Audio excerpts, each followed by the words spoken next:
Hey, what's going on, people? Welcome back to Small Couch Reviews. It's your boy Sam. Now, when I first saw the first Nobody, I remember thinking, meh. I didn't hate it, didn't love it. Very surprised it got renewed for a second one. So, with this second one, when it was coming out, I felt the same way, kind of meh.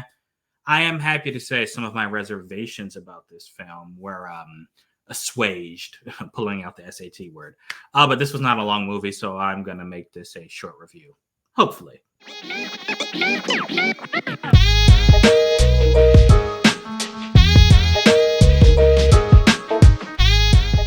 All right, so if you're not familiar with the original Nobody from back in 2021, Bob Odenkirk plays a government assassin. I forget the exact word they used for him. It might have been cleaner or auditor or something like that, but he's an assassin for the government, special ops, right? But he's retired, has a family, a wife, lives a mundane life until he's brought back into it, and the movie unfolds from there. Now, you don't necessarily need to have seen the first one to watch this one. This movie does you're going to be able to keep up and see exactly what's happening. It does a good job of explaining why he is doing what he's doing. So I have to admit, I had forgotten because I thought in the first one, he had stopped his special ops work, but then the movie shows you that in the first one, he made a decision that ended up being bad, and the government had to cover for him. So he now works for them to pay off this debt, and that's why he's killing people at the beginning of the movie.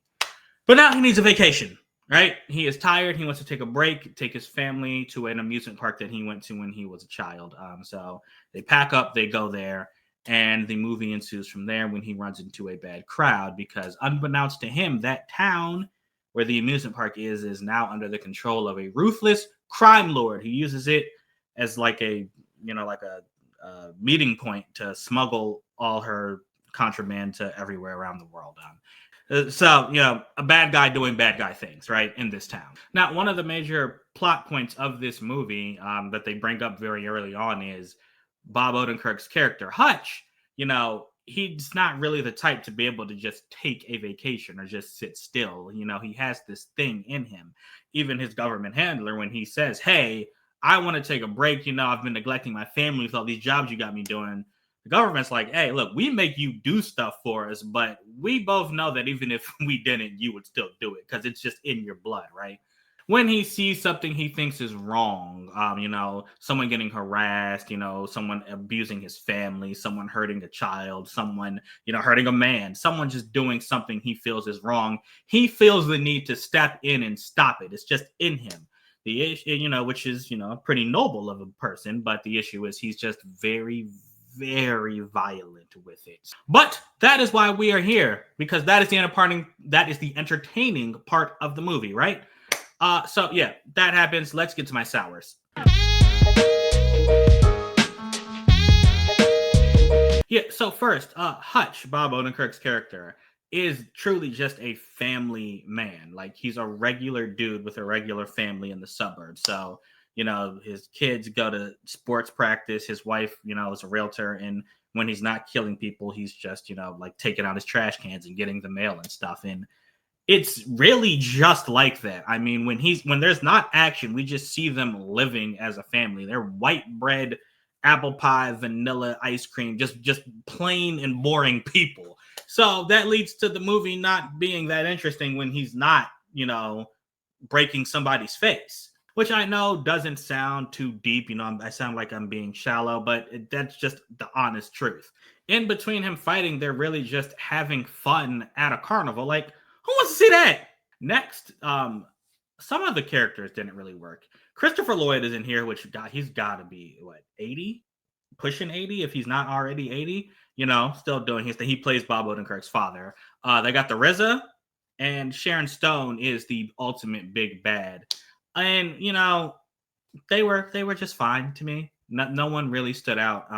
The RZA is introduced as someone who grew up with Bob Odenkirk's character. So that is how we know that he knows how to fight as well. They introduced him. I wish they had shown him a little bit more just to show that, oh, okay, yeah, this dude really is as skilled as Bob Odenkirk is Hutch. Because, he shows up, has one action scene, and he's saying a bunch of different, quotes and stuff from something he's reading. And, he seems like a cool character, but he's not a character we really got to know. And Sharon Stone is just literally the type of villain I've told you I hate. Just evil to be evil.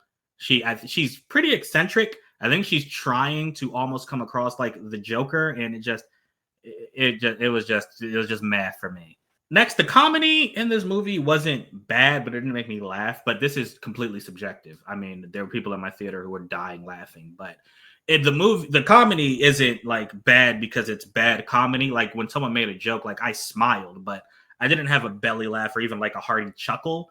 I was just like, oh, okay, they're bringing levity to the situation. I like that, and I smiled.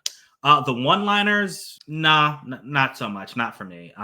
They're not the cheesiest one-liners you'll hear, but for me personally, again, this is something else that's subjective. When it was said, there were some people who were cheering, but the majority of my theater kind of stayed quiet like me, and we were like, oh, okay. I mean, you said that it didn't really need to be said, but didn't ruin the movie or anything. And then the last thing, the very last act of this movie takes place in this amusement park.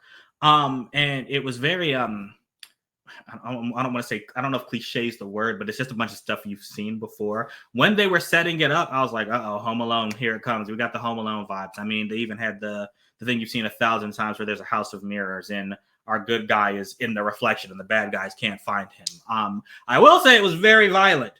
That's something. There were some of the traps where I wrenched back. I was like, whoa, okay, this is going to hurt this person. If not kill them. So yeah, there is that. But overall, I just felt that it was kind of, again, it was too Home Alone-y for me. Now what I liked. So there are really just two things. Well, actually three. This movie is very short, which I loved. It went straight to the job it was supposed to do. It's an hour and a half. So, I think general audiences will like it, but even if you don't, it's not like a huge investment of your time. If you go at 2, you'll be out at 3:30. Or 4, with AMC and Regal giving you like half-hour previews, which is a whole nother video. Anyway, short movie, good. Next, the action. The whole reason you're here. The action is great, and the movie is interesting because it didn't hook me with its first action scene. The first action scene does show you, like, oh, okay, yeah, he's good at a 1v20, but the choreography was, was okay. It wasn't anything that, was just spectacular or anything. And none of the action is truly spectacular, but it's all shot very well. So you see how much things hurt. And the movie ramped that part of it up a lot as it went along. And yeah, there were some excellent scenes in this movie. One in particular when he had to save a kid, which is another thing I loved about this movie. It does a really, really good job of making you despise the people he's about to whoop before he whoops them. Like, for example, there's this, like, they're in an arcade and there's this security guard who starts, becoming very aggressive with them.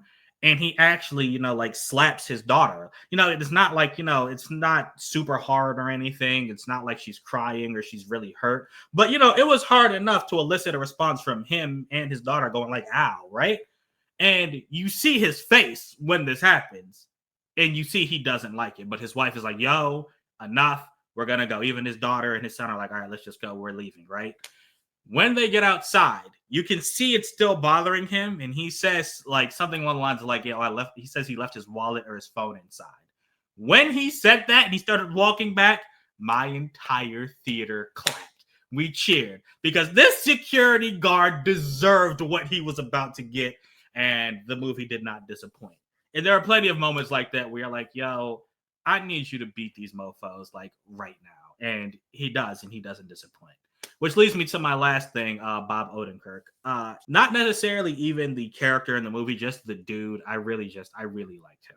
So, he sells the idea of this, expert assassin who really just wants a break from it all and really wants to just enjoy his family. His fighting is not his first response. He really tries to talk people out of it before they piss him off. So that's sold very well. And, the character Hutch, he is a good character, even if he's not overall interesting, like someone like, John Wick, who you're just dying to know about his past and why everyone's afraid of him. This guy, you kind of just are along for the ride with, but, it's acceptable. But Bob Odenkirk, I really want to talk about him, man. So I mentioned it in our San Diego Comic-Con video, now live on YouTube.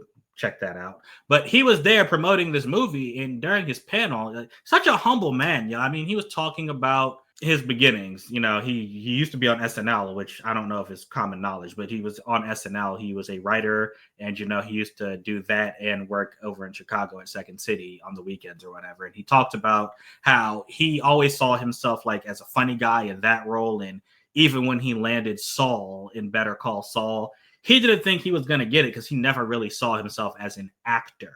But of course, he got the role of Saul. Then he really took acting a lot more seriously. And then, after Breaking Bad, he got Better Call Saul, which, some of the finest acting and writing in television history. And then even through it all, he can't believe that, he was able to do this. Again, very humble. And he's saying he basically is like, he's the living embodiment of like, if I can do this, anyone can do this. Don't let anyone stop you or anything. And he really wanted to get that across. And I say all that to say that, he is someone who seems to be like a fan of this.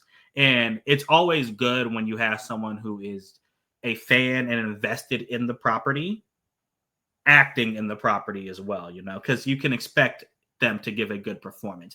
Even when the script fails him, like it does a little bit in this movie, you can tell he is taking everything seriously. All the stunts, all the choreography, all the delivery of those lines. Really appreciate him. Bob Odenkirk, really cool dude.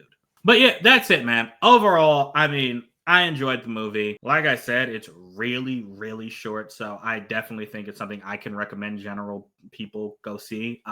It is rated R. It is not for your kids. The action is great. And even those slower moments when there's not action, it's not horrible.